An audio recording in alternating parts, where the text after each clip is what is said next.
Welcome to AKP kitchen. இன்றைக்கி நம்ம கிச்சனில் என்ன பார்க்க போகிறோன்னு பார்த்தீங்கன்னா, இன்றைக்கி ஒரு குழம்பு ரெசிபி தான். அதை வந்து நார்மலாக நிறைய பேர் வந்து வித்தியாசமாக நம்ம வைப்போம் சொரக்காய் குழம்பு. பட் இந்த சொரக்காய் வச்சு நான் எப்படி வைக்கிறேங்கிறது தான் இன்றைக்கி பார்க்க போகிறேன். ஏன்னா இன்றைக்கி என் அம்மா அப்பா வந்திருக்காங்க. நான் போன வீடியோலேயும் உங்களுக்கு சொல்லியிருப்பேன். அப்பாவுக்கு ரொம்ப பிடிச்சது வந்து இந்த சொரக்காய், ஓகேங்களா? அதனால் இன்றைக்கி அந்த சொரக்காய் வாங்கி தான் ஒரு குழம்பு வைக்க போகிறோம். சொரக்காயில் வந்து நான் ரொம்ப குட்டி சைஸ் தான் வாங்கியிருக்கேன். ரொம்ப பெருசுலாம் வேணாம், மத்தியானத்துக்கு மட்டும் கொஞ்சமாக செய்கிறதுக்கு. ஸோ சொரக்காய் வந்து இந்த மாதிரி வெட்டிக்கோங்க, இந்த ஷேப்பில் வெட்டிக்கோங்க குட்டி குட்டியாக. இது வந்து உள்ளே பார்க்கும்போது சுத்தமாக அது என்ன சொல்கிறது, விதையே இல்லை. அதனால் லைட்டாக எடுத்துட்டேன். மற்றபடி கொஞ்சம் விதையாக இருந்துச்சு கொஞ்சம் அப்படின்னா நீங்கள் ஃபுல்லாக அந்த உள்ளே இருக்கிறத மட்டும் எடுத்துக்கோங்க. இந்த மாதிரி கட் பண்ணி வச்சுக்கோங்க. இது ரொம்ப ஈஸி. குக்கரில் தான் நம்ம இப்போ வைக்க போகிறோம். இதுக்கு பார்த்தீங்கன்னா நான் ஒரு இதை பாருங்கள், துவரம்பருப்பு ஒரு 1/4 டம்ளருக்கு 1/2 டம்ளருக்கும், அதாவது கிட்டத்தட்ட ஒரு 50 கிராம்ஸ்னு வச்சுக்கோங்களேன் எடுத்துருக்கேன். நல்லா கழுவிட்டு தண்ணி ஊற்றி வச்சாச்சா. இதில் ரொம்ப ஈஸியாக என்னென்னலாம் போட போகிறேன்னு மட்டும் முதல்ல பாருங்கள். இந்த சொரக்காய் கழுவி வச்சுருக்க சொரக்காவையும் அது கூட ஆட் பண்ணிக்கோங்க.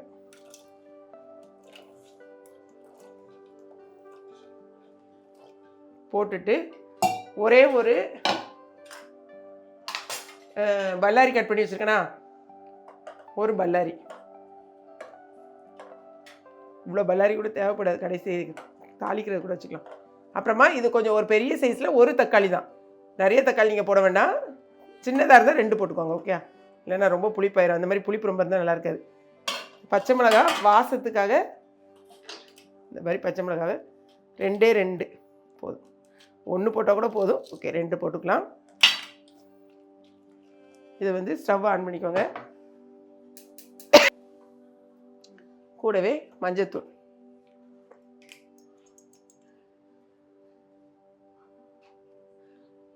போட்டுக்கோங்க. இது ரொம்ப ஈஸியாக இருக்கும். அதனால் நீங்கள் வந்து செய்கிறது ரொம்ப ஈஸி, ஆனால் நல்லாயிருக்கும். டேஸ்ட்டு உங்களுக்கு வந்து வித்தியாசமாக டேஸ்ட்டாக இருக்கும்.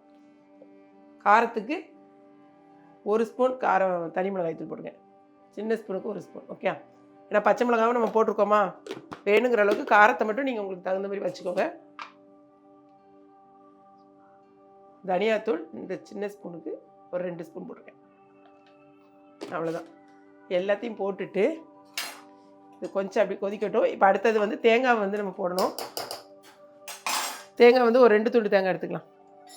தேங்காய் நான் எவ்வளோ எடுக்குன்னு பார்த்துக்கோங்க. என்ன தேங்காய் வந்து ஆக்சுவலாக நான் 2 சின்ன பீஸ் தான் போட்டிருக்கேன். ஏன்னா காலையில் கொஞ்சம் அரைச்ச தேங்காய் துருவல் இருந்துச்சு. நீங்கள் வந்து 2 பீஸ் தேங்காய் போட்டுக்கோங்க. கூடவே இந்த பாருங்கள், ஒரு 1.5 ஸ்பூன், அதாவது சின்ன ஸ்பூனுக்கு, பெரிய ஸ்பூனாக 1 ஸ்பூன், ஆமாம், பெருஞ்சீரகம், சோம்பு. கூடவே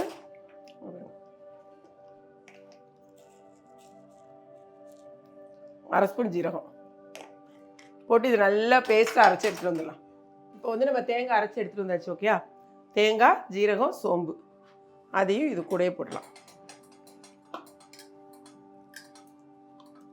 நீங்கள் தேங்காய் வந்து கொஞ்சம் கம்மியாக கூட போட்டுக்கலாம். இப்போ நான் நிறைய போட்டிருக்கேன், நீங்கள் வந்து கொஞ்சம் கம்மி பண்ணிக்கோங்க. அவ்வளோதான்.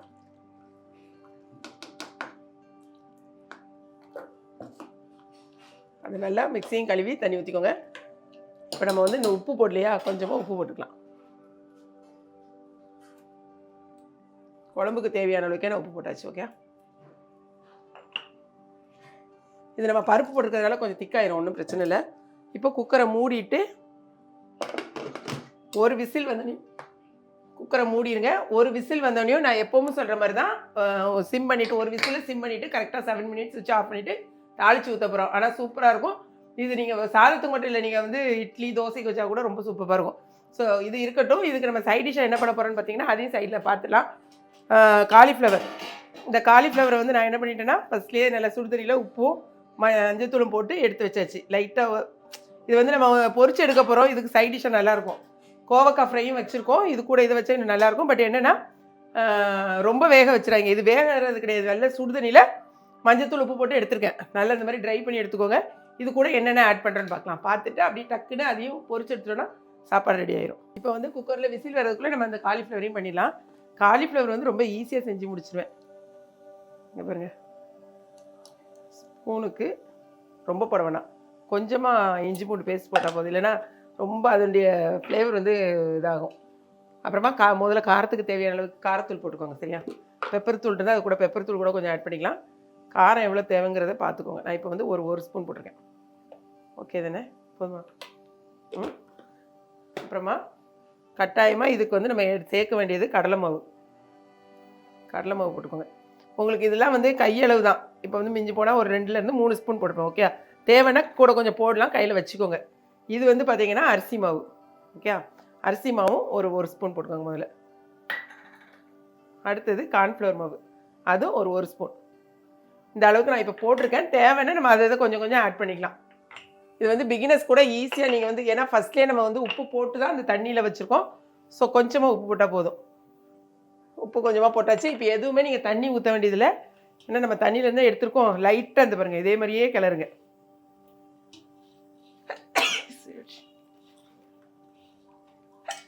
சாரி. இப்போ முதல்ல நல்லா இப்படி கிளறிட்டு தேவைன்னா மட்டும் தண்ணியை லைட்டாக தெளிச்சிக்கலாம். ஓகே, லைட்டாக அந்த பக்கத்தில் தண்ணி வச்சுக்கோங்க. இந்த மாதிரி லைட்டாக தெளித்து விட்டுக்கோங்க.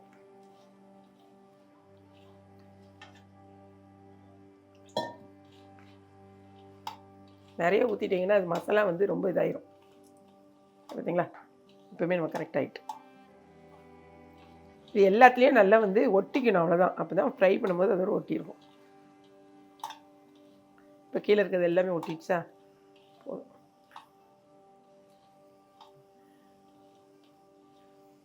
இப்போ இது ஒரு 5 நிமிஷம் வெயிட் பண்ணுவோம். அதுக்குள்ளே இது குக்கரை விசில் வந்துடும்.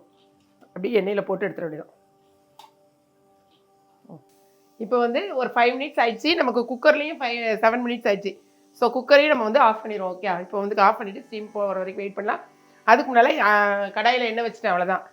எண்ணெய் வந்து சூடானோடனே கொஞ்சம் இந்த மாதிரி பார்த்து போட்டுக்கோங்க.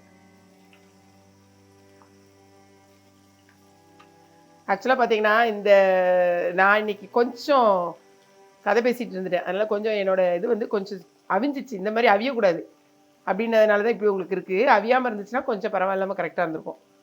நான் தண்ணியில் போட்டுட்டு 2 நிமிஷம் கொஞ்சம் எங்கள் அம்மாட்ட கொஞ்சம் கதை பேச போயிட்டேன். அதை நீங்கள் அந்த மாதிரி பண்ணிடுறீங்க.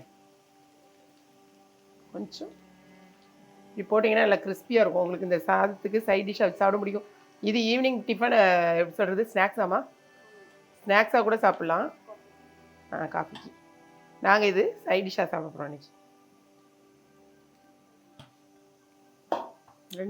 இது கொஞ்சம் அப்படியே நல்ல எண்ணெயிலேயே கொஞ்சம் நல்லா முருகை வேகட்டும். ஓகே, இதுக்கு இன்னும் கொஞ்சம் எண்ணெய் ஊற்ற நல்லாயிருக்கும். வேண்டாம் ரொம்ப எண்ணெயா, இந்த எண்ணெய் இது வேஸ்ட் ஆகும். ஸோ இப்போ வந்து ஸ்டீம் நல்லா போயிட்டு பாருங்க, கரண்டிங்க ஒரு நிமிஷம் இந்த பாருங்கள், அவ்வளோதான். இது அப்படியே நீங்கள் வந்து ஒரே ஒரு கிளறு இந்த மாதிரி கிளறி விடுங்க. எனக்கு இந்த கன்சிஸ்டன்சி கரெக்டாக இருக்கும். ஒரு 2 நிமிஷம் நம்ம வந்து ஆஃப் பண்ணி வைக்கும் போது கரெக்டாக இருக்கும். இதை லைட்டாக அந்த கரண்டி வச்சு இப்படி பண்ணுங்கள். இப்போ ஸ்டவ் ஆஃபில் தான் இருக்குது. ஓகே, வேறு ஒன்றுமே கிடையாது. ஜஸ்ட் இப்போ நம்ம வந்து அதை தாளிக்க போகிறோம், அவ்வளோதான். இதை அப்படியே வச்சுட்டு ஸ்டவ்வில் ஆன் பண்ணிக்கலாம். ஸ்டவ் ஆன் பண்ணிடுங்க. ஸ்டவ் ஆன் ஆகிட்டு எண்ணெய் ஊற்றிக்கலாம். கொஞ்சம் ஸ்டவ் இது தான் சூடான அப்புறம் எண்ணெய் ஊற்றிக்கலாம். காலிஃப்ளவர் வந்து நல்லா ஃப்ரை ஆகிட்டு பாருங்கள். ஃபஸ்ட்டில் இதை எடுத்துட்டு அதுக்கப்புறமா அதில் சிம்மில் தான் போட்டுருங்க. இது நான் குட்டி குட்டியாக தான் வெட்டினேன். ஏன்னா அப்பாவுக்கு வந்து கொஞ்சம் பெருசாக வேண்டான்னு சொல்லிட்டு நான் குட்டியாக தான் நான் வந்து எடுத்திருந்தேன். அதனால் இந்த மாதிரி இருக்குது. நீங்கள் கொஞ்சம் பெரிய சைஸாக வேணால் காலிஃப்ளவர் நீங்கள் வந்து கொஞ்சம் பெருசாக இது பண்ணிக்கோங்க. ஓகே, இது வந்து ஆயில் எதுவுமே குடிக்காது. நீங்கள் பாருங்களேன்,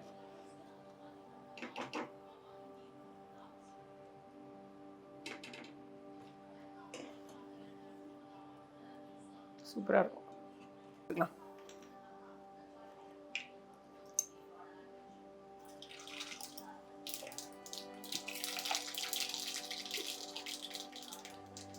வெங்காயம், கருவேப்பிலை, மிளகாவும் நீங்கள் ஆட் பண்ணிக்கோங்க. ஓகேங்களா, இது ஆக்சுவலாக பார்த்தீங்கன்னா சின்ன வெங்காயம் போட்டோன்னா டக்குன்னு ப்ரௌன் ஆயிரும், கோல்டன் ப்ரௌன். அதாவது சாம்பார் வெங்காயம் போட்டால் இது கொஞ்சம் டைம் எடுக்கும், அவ்வளோதான். லாஸ்ட்டில் கொஞ்சோண்டு பெருங்காயம் போட்டுக்கலாம். இந்த ப்ரௌன் ஆனதுக்கப்புறமா பெருங்காயம் போட்டுக்கோங்க, அப்போ கரெக்டாக இருக்கும். கொஞ்சமாக ஓகே.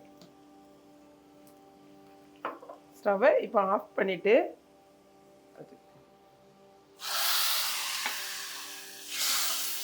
அவ்வளோதான். சூப்பரான சுவையான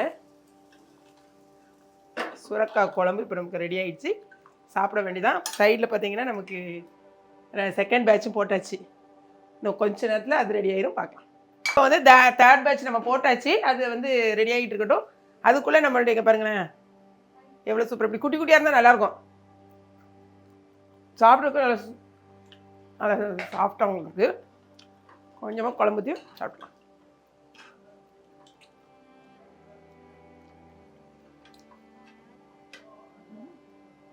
ஓகே,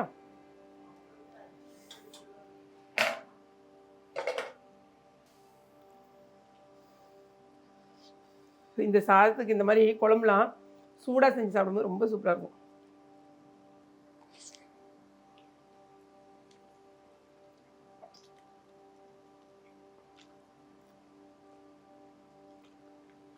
ரொம்ப நல்லா இருக்கும்.